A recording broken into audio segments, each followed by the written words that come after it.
Inside the acoustics system's chamber, acoustic wedges are designed to absorb and diffuse acoustic energy, eliminating acoustic reflections and creating a free field measurement environment inside the chamber.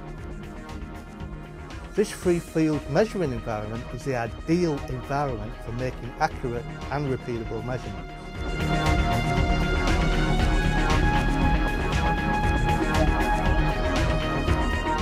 Outside the measuring environment, we're subjected to external noise such as traffic, internal machinery, even people working in or near the vicinity. And without adequate isolation, these external noise sources would be present inside the chamber, influencing the measurements. Therefore, we need to significantly reduce these external noises entering the measuring environment. After all, we only want to measure the acoustic energy radiating from the products we're testing and nothing else.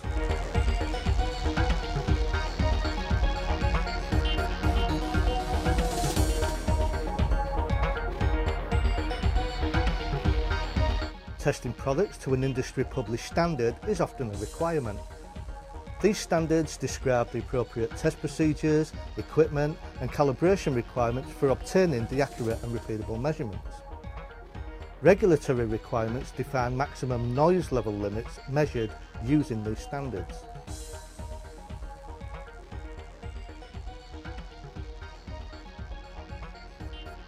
Now that we have our ideal free field measuring environment, isolated external noise sources and know what standards we're going to use to test the product to, we're ready to start taking some measurements to determine the sound power levels emitted from the device under test.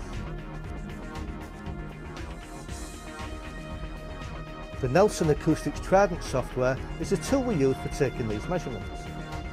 The Trident software measures the sound pressure levels and exports the data so the necessary calculations to give us the end result as a sound power level can be performed. In the chamber, we place an array of brass microphones that envelope the product and measure the sound pressure levels over a predefined surface area. These brass microphones are attached to cables that lead out of the chamber to our National Instruments data acquisition system.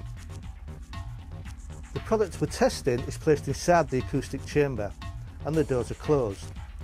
Before we measure the actual sound power generated by the product, we must first measure the background noise levels inside the chamber. This measurement is stored as our ambient data. Next, the product under test is switched on and another measurement is taken. This time the measurement is stored in a separate worksheet as the DUT data. Using these measurements, we can determine the sound power level emitted by the product.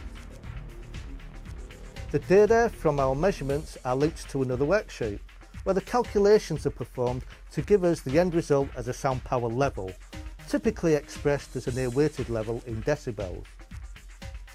This sound power level is then compared against the maximum allowable levels allowed in the regulatory standards to determine whether or not the product is compliant.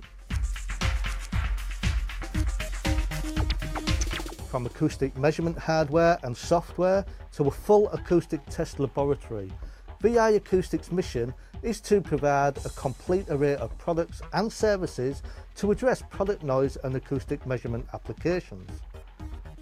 For more information, visit our website at www.viacoustics.com.